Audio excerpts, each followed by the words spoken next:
Hello my dear students, how are you. देखो आज हम लोग एक बहुत इम्पॉर्टेंट थ्योरम देख रहे हैं, मिड पॉइंट थ्योरम। ये चैप्टर 8 का सबसे इम्पॉर्टेंट थ्योरम है और इसका फ्यूचर में भी बहुत ज़रूरत पड़ेगी तुमको। और ख़ास करके इस चैप्टर में इससे रिलेटेड बहुत सारे क्वेश्चन हैं। ये थ्योरम आपको एग्ज़ाम में प्रूव करने के लिए भी आ सकता है। ये स्टेटमेंट इस तरह से दिया रहेगा कि अगर किसी ट्रायंगल के दो साइड के मिड पॉइंट को मिलाने वाला लाइन जो होगा वो तीसरी साइड के पैरेलल और हाफ होती है। ये थ्योरम है। The line joining the mid points of two sides of A triangle is parallel and half of third side. Parallel भी है और हाफ भी है। गिवन में हम यही लिखेंगे कि triangle A B C, D is mid point of A B और E is mid point of A C. देखो D और E दोनों का को मेंशन कर देंगे कि ये मिड पॉइंट है इसका। और प्रूव करना है, टू प्रूव में ये है हमारे पास, टू प्रूव कि D जो है वो पैरेलल भी है BC के और D जो है हाफ है BC के। ये दोनों चीज़ें इसमें प्रूव करना होता है। ठीक है, तो कंस्ट्रक्शन एक बहुत इंपॉर्टेंट पार्ट है इसका। कंस्ट्रक्शन में हम ये करेंगे कि ए बी के पैरेलल, देखो ए बी के पैरेलल एक लाइन ड्रॉ करेंगे सी से होकर एक लाइन ड्रॉ कर रहे हैं। तो लिखेंगे कंस्ट्रक्शन में यहाँ पर कि थ्रू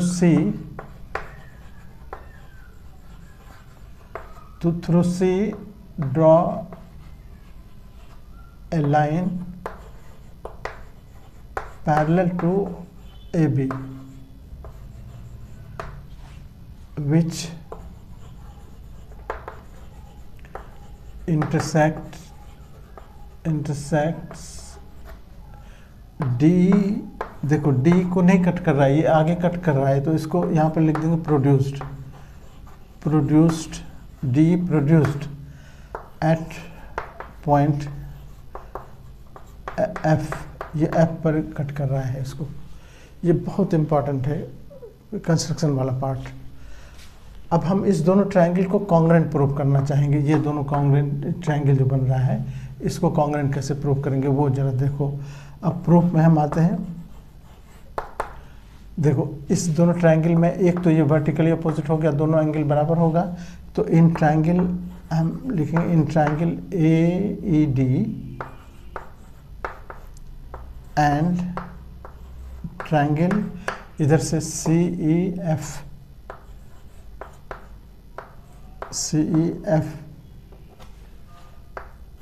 दोनों में क्या क्या है। तो एक तो एंगल AED ये बराबर है किसके, CEF वर्टिकली अपोजिट है ना, सम्मुख कोण जिसको कहते हैं, शीर्षाभिमुख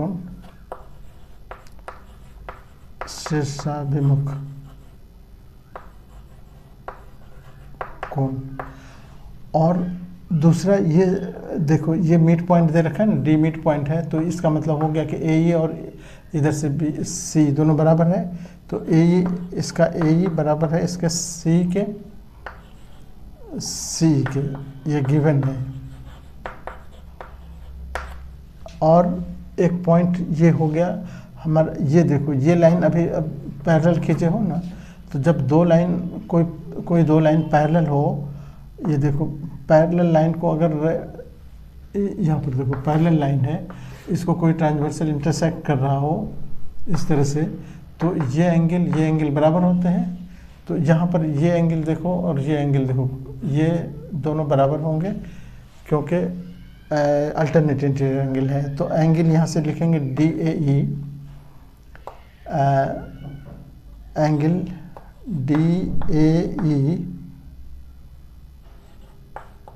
DAE इधर से CF इक्वल्स टू हो जाएगा F एंगल FC और E तक ही रहो, FCE। ये क्यों है, तो ये है अल्टरनेट इंटीरियर एंगल्स यानी एकांतर कोण। बस हमारे पास हो गया, एंगल आ गया, साइड आ गया बीच का और एंगल आ गया, ये काफ़ी है। देयरफॉर ट्रायंगल AED ये कॉन्ग्रेंट हो गया ट्रायंगल, इधर से देखो CEF यहाँ पर क्या हो गया, angle side angle कॉन्ग्रेंसी। Since triangle हमने प्रूव क्या किया अभी, AED देखो, एंगल ट्रायंगल AED ये कॉन्ग्रेंट है ट्रायंगल इधर से CEF के, F के, अभी भी प्रूव्ड किए हो, अब प्रूव्ड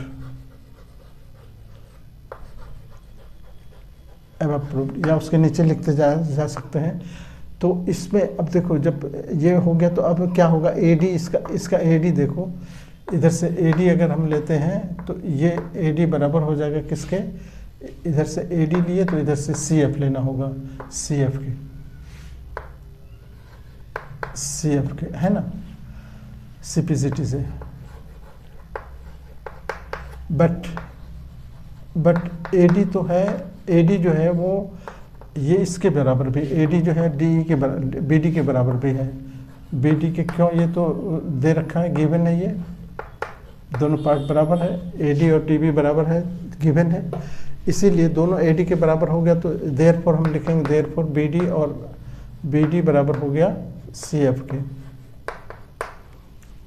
BD बराबर हो गया, देखो ये BD बराबर हो गया CF के, एंड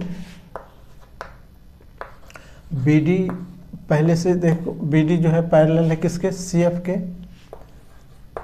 कंस्ट्रक्शन में ऐसा किए थे कंस्ट्रक्शन, देयरफॉर इस दोनों से क्या निकला result, therefore parallel quadrilateral BCFD, देखो BCFD ये पैरेललोग्राम हो गया, इस पैरेललोग्राम। अच्छा अब देखो कि ये BCFD को पैरेलल प्रूव करने से हमको क्या बेनिफिट हुआ, ये देखो इसमें दो बेनिफिट हम लेंगे।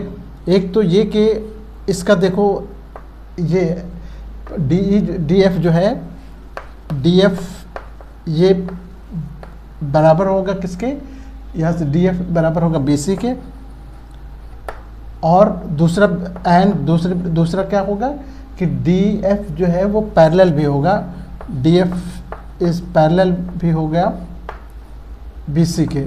और क्यों ऐसा हुआ, दोनों अपोजिट साइड ऑफ, यहाँ पर लिख देंगे दो अपोजिट साइड्स ऑफ पैरेललोग्राम, यहाँ भी अपोजिट साइड्स ऑफ पैरेललोग्राम, ठीक है, एंड यहाँ भी opposite sides of parallelogram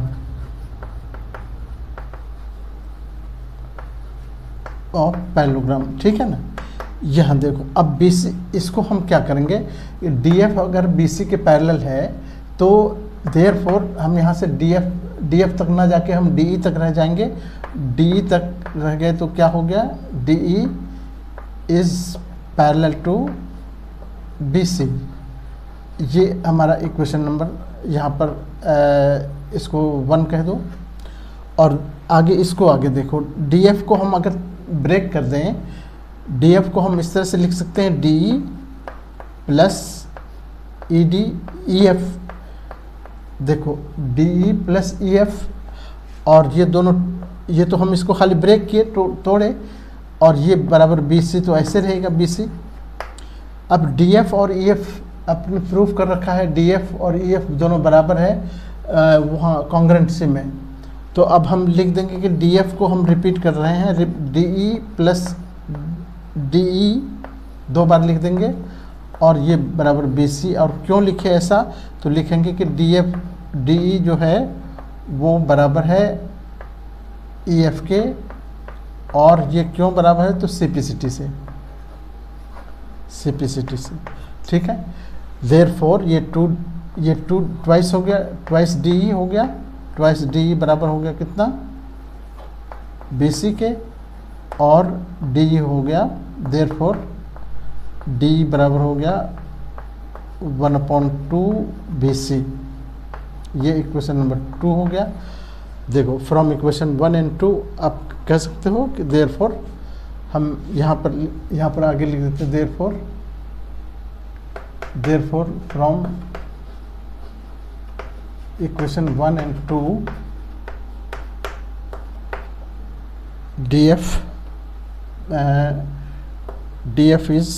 DE is parallel to BC and DE is equal to half of BC। यही प्रूव करना था, यहाँ प्रूव। ठीक है, इस तरह से हम इसको कंप्लीट कर लेंगे। ओके, ऐसे ऐसे बहुत सारे क्वेश्चन आपको प्लेलिस्ट में मिलेंगे। चैनल सब्सक्राइब करोगे तो प्लेलिस्ट तुम्हारे सामने होगा। Okay, thank you.